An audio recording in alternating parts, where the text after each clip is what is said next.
And nandito pala tayo sa Bake Colors. So magpapa-powder coat tayo ng caliper. Hindi kasi tugma eh. Ayan, shoutout kay Sir Roy. Yun o. Bake Colors. Kasi yung kulay na. Nag-aalahan ako dito ah. Yung kislap kasi niya, gano'n no. Parang sa Bomb X. Ito yung kislap niya. Metallic silver. Malapit dito. Medyo mag-ibang presyo nun o same lang? Parang gano'n lang naman din. Oo. Kaso, ito lang naman ang kwan dyan. Sakali ito. Opo.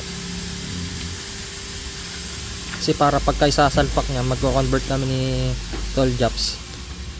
Jobs Oo. ka Jobs. Para partner siya. Para tawag dito. Minsan ng kabitan. Pangit kasi pag nakabit na, tas kakalagin mo ulit, dun papapinturan, di ba? Oo.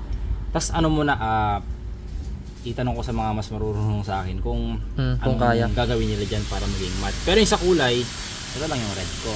Opo. Tsaka yung red na gantong kulay Oo. na mas matingkad dyan. Siguro anin ko muna yun. Confirm ko muna sa group namin. Opo. Di bali sir, di naman ako nagmamadali. Kasi inintay ko pa yung mags ko eh. Tapos tanongin ko na lang din ano yung... Kasi malamang sa malamang baka nangupas na rin to eh. Oo. Yung pagka-red niya. Kaya Matagal na rin po ito eh. Yun. Mga magdadalawang taon na rin to. yun lang. Sa tingin ko nagbawas na ng kulay ito. Medyo lumabo na siya. Parang ano, lumalabas na yung metallic niya sa ilalim. Kung ganito ang magiging kulay niyan pagkatagalan sir, halimbawa matte siya, magiging ganyan din no pagkatagalan no. Pag nag-fade ng konti no. Yun nga lang, ang pinagkaiba yung shade. Yung shade mismo eh. Oo. Hindi ko lang pwede kayang gawing matte. Usually kasi ang Illusion Colors, ginagawa talaga siyang glossy. Para magiging finish siya ng parang mga PNC. Pero yung gagawing matte ang Illusion, hindi ko pa sigurado. Kaya update ko muna sa group kung kaya yung ganun. Sige sir. Illusion, gagawing matte. Yun ang pagkaroon.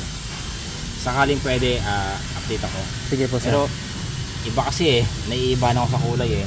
Yung kwan niya, Pero pag dito sa camera pareho lang sir. parehas. Pero yung ano niya, yung reflection niya, Oo. parang nagko-chrome eh. Yun yung ilaw niya. Pagdating dito, metallic siya. Para siyang glitters na sabog na ganun. Ito kasi hindi. Mukha na siyang ganyan. Yun, parang ganyan siya yung reflection niya. Ito naman, yung reflection niya, parang ganito. Opo. Yun ang pinagkaiba. Pero sa kulay ng shade ng red, kamukha. Halos. Sige sir, Kung iwanan ko compare na. naman din dito. Oo. Sige. Ay, iiwan mo na ba? Opo. Ano kaya to? Kasi kakalasin ko din ito sakali. Kung pakalas na rin kaya, muna. Ay sige sir. Di ako Kay sigurado Kwan. kasi sa assembly eh. Mm. Para ito na lang ang ito lang mismong red na to. Sige, sir. Ang dadalhin dito. Sakali man, Sige po. ganun na lang. Try kong kalagin ngayon sir. Sige, sige. So bali ito nakalag na natin yung mga laman loob niya. Ayan, kailangan nakalag para ma-repaint na. So abang-abang na lang sa update. So ito palang shop niya ay located sa Kabayawasan, Paniki, Tarlac. Ayan, taga dito tayo. Nagbakasyon lang ako. So follow na lang din sa Bake Colors. Magkano singil mo dito sir? Para pag yung ibang... Meron kasing ano pala ito, no? Oo. Okay lang gawin 500. Sige lang sir, okay lang sir. 500. Okay lang sa 500 yan, boss. Kasama Basta- niya ang stencil niya para ma-restore tong logo. Oo.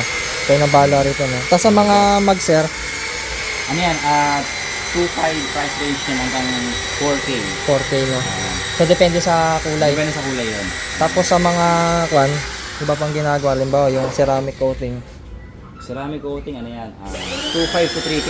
2.5 to 3K. Depende sa conversion kung matte to matte. Oo. 2.5 siya sa mga 200cc below. Sir. Kung namang conversion ng matte to semi-gloss, 3K yun yun. Ay, nagkakwan din kayo, nagkakarbon din kayo. Nag-skinning din kami. Mhm. Ayan, naka ano yan, 12 layers ng resin na yan. Tapos Apo. ready for ano na yan, sanding na. Papakinisin, yun na yung time ng clear coat. Sir. Yun siya. Ay, baka gusto nyo promote sir yung kanya, yung shop nyo, Bake Colors. Pwede Sa sir, mga gusto mong bumisit. sa mga gustong ano dyan, nakangailangan ng mga pakulay. Ay, yung mga services po natin sir, oh.